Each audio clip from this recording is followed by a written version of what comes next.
seen here first. My name is Paula DeWit, and I'm very excited this week because I have a very, very special guest, Clint Hames from the Chilliwack Players Guild. It's so nice to see you. It's been 2 years at least. I know we've all of us in the arts have taken the last couple of years and been resting and very anxious to get things moving ahead. And so we've got the chance to do it now, and I hope your music will make a reappearance in our community as our theatre does as well. So tell us a little bit, what has the Chilliwack Players Guild been doing for the last 2 years, and what are you doing now? Well, this has been a great time for the Guild to work on the space that we have. We call the Guild Hall.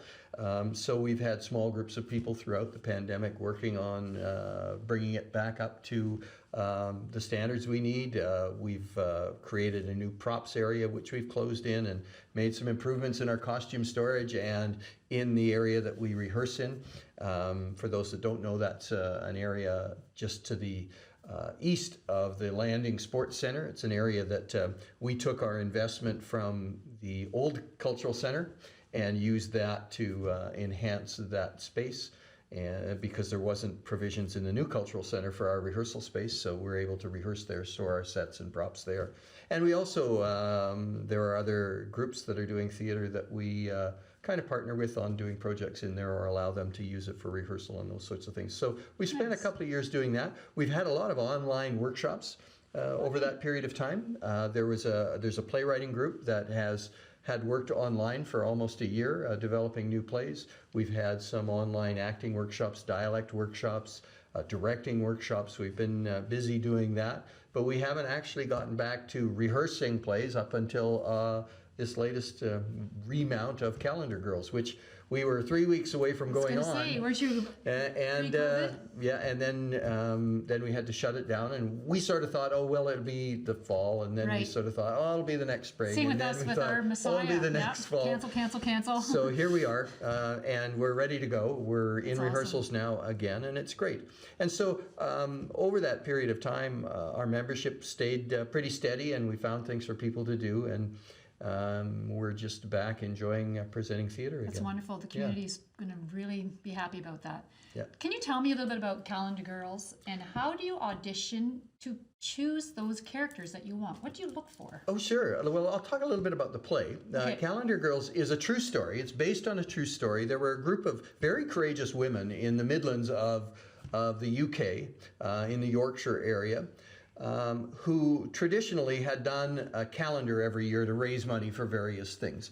And one year, because of certain events, they decided they wanted to change things up. Maybe try to raise a little more money, because this was a pretty important thing they wanted to do.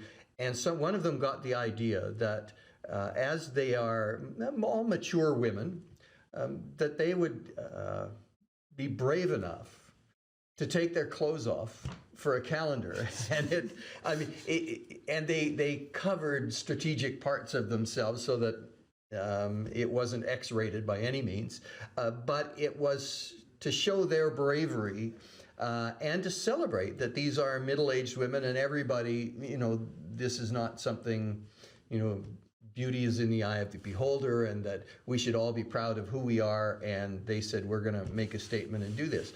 And they thought that they were going to raise a little bit more money. And as it turned out, they raised millions of dollars for cancer research, because, and this is before the internet was huge, but this calendar went viral. It went all over the world, because it was sort of the first time where you were posing in a calendar as a woman, and you didn't have to be 110 pounds and be surgically altered or any of those things to do that. This was just regular folk from a little town in the center of Yorkshire. So this is built on a true story? It's an absolutely true story. So what would the year have been when this in the 1980s, this happened. And they were so successful, they became famous, and it became a movie. In fact, this is one of the few plays I'm aware of that was a movie first and then was converted into a play. Okay. So it was a great movie starring Helen Mirren, and I encourage people to go see it. It's a brilliant movie. and it was converted into a play, and it's now actually on Broadway or going on Broadway as a musical. So I there's was a just going to musical. say, is there any music involved in it? No, there is. But There will is be. now, There yeah. is now, and so we're doing the play version, and it's a wonderful story. I mean, then that's the foundation of the story. These women get together and say, "Okay, we're going to do this," and some of them are timid and some of them aren't, but they get together and they do it, not knowing it's just going to go hysterical, Yeah. and it does. And the play is about that story, but it's also about courage, the courage of those women, and how that courage and expressing that courage changes them over the course of the play. So you get to Right. know these women really, really well. And then they develop into new characters. And they do, exactly right, and who they become. So Right. it changes every one of them. And some of them have a change that goes kind of from good to maybe not so good, back to good again. Others, it's a fun story. It's very funny. The script is extremely Well, that's funny. what we need right now, some humor. That's awesome. Yeah, and one of the wonderful things about the script is that flowers play they're a metaphor throughout the script, and the central flower that's a metaphor in the script is sunflower, and of course we're dealing with issues on a world scale right now Right. where sunflowers are very meaningful. So it's happenstance that we're doing a show where sunflowers feature very prominently in the story. So it's kind of nice on that level to also kind of remind people the world is a kind of a crappy place right now. So come on out and see the show. Right, the It's humor is great always great. themes, some wonderful humor in the show, and the kind of show everybody can just sit back and kind of go, oh, what a nice story that is. So a lot of the usual characters, did they come back and audition again? Well, we didn't re-audition. We kept the same cast stayed together, except for a couple of roles where we had to recast a funny story. One of our characters, as we're just going into kind of the last couple of weeks, she came to me and said, "Oh, Clint, I'm pregnant." Oh. And I said, "Oh, what does that mean?" And she said, "Well, I'll be able to do the show, but I'm feeling very sick." So she was saying, I may have to carry a bucket around rehearsals, which was kind of fun. And the next rehearsal, we were shut down. So I thought, oh gosh. So she had her baby in between. Well, she did, and she said, "Well, if you put it back on in the fall, I won't be able to be in the show because I'll be just delivering birth right around then." Okay, so that doesn't work. What if we did it in the next spring? And she said, "Well, I'm going to kind of have a small toddler, or small baby, and so I'll see." And then it turns out we couldn't do it that spring either. Oh, wow, So now it's another whole year we're again. two springs. Right. We're 2 springs forward, and she said, I'm sorry, my life is just so full with this little kid." So that was one of the parts that we had to recast. And another one was just simply a fellow who'd made commitments for this spring and couldn't be in it. So one of the minor characters took a major role, and then we backfilled with that. So it's the same cast we had 2 years ago. And they came back and knew some of their lines when they got back to rehearsing. I don't know about you, but for me, I love the rehearsal process when I'm with my groups. I love it so much. So why don't we have a look at some of your rehearsal? Great. Let's go look at. I have to say, your man's looking very chiseled these days. Not much of nothing, has she? Ooh, my Eddie's joined a gym, did I tell you? Goes 3 times a week for body tone. Chairs, roof, projector. Chris, where are the flowers? Where are the flowers? Oh! Set fire to the top, toast the seeds, turns your mouth into liquid yarn. Oh, she'll be tracking Lady Craven sharp. Any money by now, she's speaking as if she belongs to the Cheshire Polo Club. Okay, and let's try that again, shall we? Oh! No.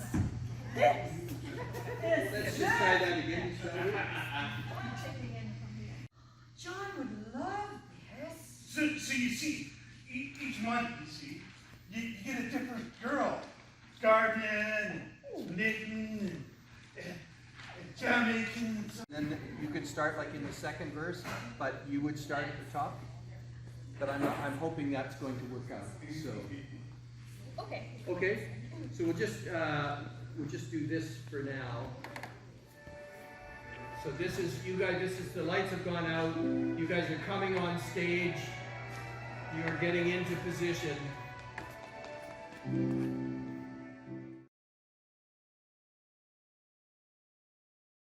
Wow, that was very interesting. Like I said, I love the rehearsal processes. It's the time when everything comes together, and every rehearsal something more happens, and they get things that you can see it grow, and it gets better and better. And you must see that in music as well. That progress, people are progress. They're singing the notes, but they begin to feel it, and then they begin to Understand, find themselves in their place in the piece of music. And it's the same thing. Directing theater is like directing music, I'm sure. There's all the little pieces you have to put together, and they fit together at the right time in the right place. And people are learning as they're going on. And then eventually you have to kind of cut it loose and say, okay, people are now paying money to see this, so do your best. And in our case, that's April 21st. I don't want to leave without saying we open on April 21st. I hope folks will get tickets at the Cultural Centre. We run for 2 consecutive weekends, and love to see lots of folks out. I think it's going to be great. But like I asked you earlier about the audition process, can you tell me a little bit about that? What do you look for in people? Projection of their voice, their look? What is it that makes you select the character? I think there's a whole lot of different things that go into it, but a director will go into a show, as I have with this, and they're reading and reading and reading the script, and you get visions in your mind of what a character might look like and what they may sound like and how they move, and that's sort of a vision you have in your mind. And as you ask people to read for those parts, you begin to see if that vision, if they've captured some of that vision. So audition isn't always about the most talented. Right, Often exactly. auditioning is, that person looks perfect and they sound good and they've got the right voice. And yes, they can project and they can make themselves heard in the theater. So it's a very subjective process. I always feel terrible when somebody doesn't get a part, because they might think, oh, I'm not good enough. And it's not that at all. They're not close to what I had as a director, as a vision for that part. And the audition process, I think, is really important for people to gain confidence. So you can come and audition for a show and not get a part. Doesn't mean you're not good enough. It means you weren't good, you weren't the right fit for that part, but keep auditioning, because there will be parts that you will be good for. So it's a scary process. It's like you're saying, as you must find with people who perform for you. Okay, sing for me. Yeah. Okay, I'll sing. Okay, you don't get the part. Well, does it mean you weren't a good singer? Well, no, it might not have been the right quality of voice that you're looking for, those sorts of things. So it's a scary process, but it's something, the Players Guild always tries to do it in a very respectful way, in a way that gives people every opportunity, recognizing it's awful. So as a director, then you also look at the set. You have a vision in mind. Yeah. So you have a set builder. So what kind of set are we going to be prepared to look at for this show? Well, as you saw in the pictures, the set's almost close to being done. And you get a vision for that, and it should fit the general theme of the production. And you work with designers in the beginning before you start rehearsals and say, this is the kind of thing I'm thinking about. And designers will come back and say, here's what I had in mind.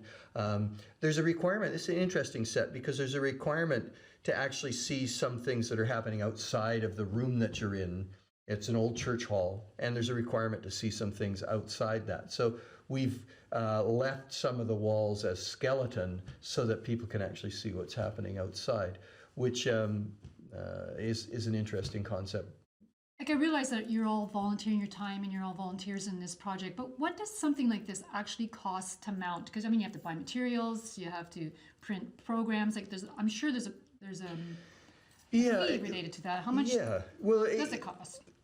I mean, it depends on the production, because there are some productions that cost you more than others to put on. Yes, like the a musical. royalties. Yeah. So a musical production in the Cultural Centre in Chilliwack, to rent the centre and to pay the scripts and royalties, a big name musical, you're probably spending $75,000 to put that on. Right. A sort of a regular play, 3-hour play that has, average kind of royalties. If you're using the big theater for that, you can expect that's going to cost $25,000 to $30,000. And if you use the smaller theater, the Rotary Hall, this one's in the Rotary Hall, our budget would probably be $18,000 to $20,000 for that. And do you find that the ticket sales that cover that, or do you Yeah, get sponsors we generally do make money on the productions. We haven't made money on every production, but generally we do, and it allows us to keep going. The biggest costs are, of course, renting the cultural center and the fees, of course, that you pay to have your tickets sold there, and promotion and that sort of thing. That's kind of the largest cost that we face there. We also, as a part of the agreement we have to use the space, a portion of our ticket sales go to pay the lease in the space that we have adjacent to the Landing Leisure Center. So the city said we could occupy that space. We have to pay all the expenses for it, and we pay a portion of every ticket goes back to the city in the form of a lease payment for that space. So, we have expenses, but we can do a big musical like Fiddler on the Roof, I think was the last really big musical that we did in that space. And we can do really well because everybody loves to go and see a musical. And you can, we try to do plays that will challenge the actors as well, but the more you're challenging actors with a piece, you're challenging audience to come and see it. Yeah. And sometimes you don't get the level of audience that you want. Must be a right formula. Yeah, you have to balance that. So we, as a guild, we try to make sure there's lots of things for people to do, but we also have to balance that off against making a little money. So moving past COVID, do you guys have a 5-year plan, 2-year plan? What are you looking at? Well, we have a plan now that's about, we're probably 2 years ahead in terms of what productions we're going to do and what those are going to look like. And we are going to sit down with the Cultural Centre. There seems to be a bit of a change in focus at the Cultural Centre to become more community-based, which we're very supportive of. And so we want to also see how that plays out, to see what role we can play in that. So we're looking forward to getting involved in some real strategic thinking. Looks like a great opportunity for a lot of different collaborations in the community. I think so. And that would be great because there's lots of us out there doing this, presenting things to the community, as you well know, and collaboration and working together. And most important to me, and this is part of my background as a former mayor and somebody involved in community development, most important to me is that the Cultural Centre be a place that nurtures and grows and enhances our community's culture. So it needs to be the home of all of our culture and a place where everyone feels welcome and where you can go and watch and enhance our community's cultural growth. So sounds great to come out of COVID with that wonderful idea. Well, it's been really great having you here, Clint, and I thank you for coming today. And that's the end of our program, and we look forward to seeing you next time on Seen Here First.